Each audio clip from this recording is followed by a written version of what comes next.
নমস্কার, সোমা স্পেশাল কিচেনে আপনাদের স্বাগত জানাই। আজকে করব সোয়াবিনের বিরিয়ানি।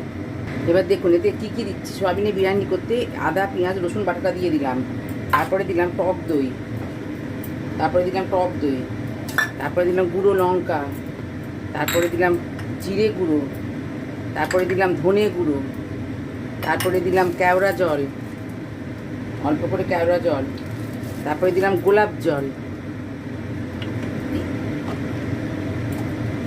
এবার দিলাম একটা বিরিয়ানি মশলা দিয়ে এটাকে আমি মাখিয়ে নেবো। এবার তো তেলটা গরম হয়ে গেছে, আমি পেঁয়াজ বেরেস্তাটা করে নেবো। পেঁয়াজ বেরেস্তাটা করে নেবো। এই বেরেস্তাটা হয়ে গেছে, আমি এবার তুলে নিচ্ছি বেরেস্তাটা। সেই বেরেস্তা ভাজার তেলেতেই আমি আলুগুলো ভেজে নেবো।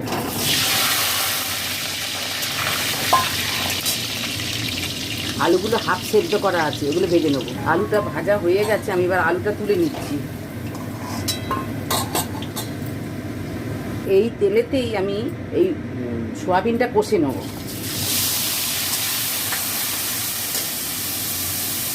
যেটা কষতে কষতে আমি একটু পরিমাণ মতো নুনটা দিয়ে দিলাম।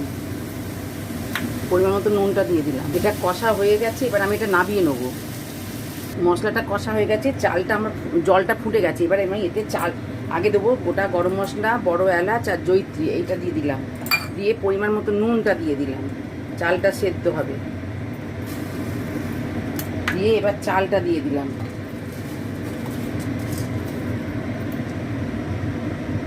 আচ্ছা, ভাতটা হয়ে এসেছে। এর মধ্যে আমি একটুখানি গোলাপ জল, একটু কেওড়া জল, একটুখানি ঘিটা দিতে হবে। আর এই যে বিরিয়ানি মশলাটা দিয়ে বেরেস্তাটা দিয়ে দিলাম, দিয়ে এবার দমে হবে। আচ্ছা, এই মশলাটা দিয়ে দিলাম। এই মশলাটা দিয়ে এবার আমার এটা দমে হবে। এই মশলাটা সোয়াবিনের মশলা ঢাকা দিয়ে দিয়েছি, এটা দমে হবে এবার কিছুক্ষণ। আচ্ছা, এটা আমার হয়ে গেছে, আমি এবার এই ঢাকাটা খুলে নেবো।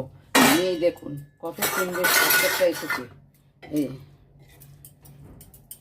আপনাদের দেখাচ্ছি, বেড়ে দেখাচ্ছি।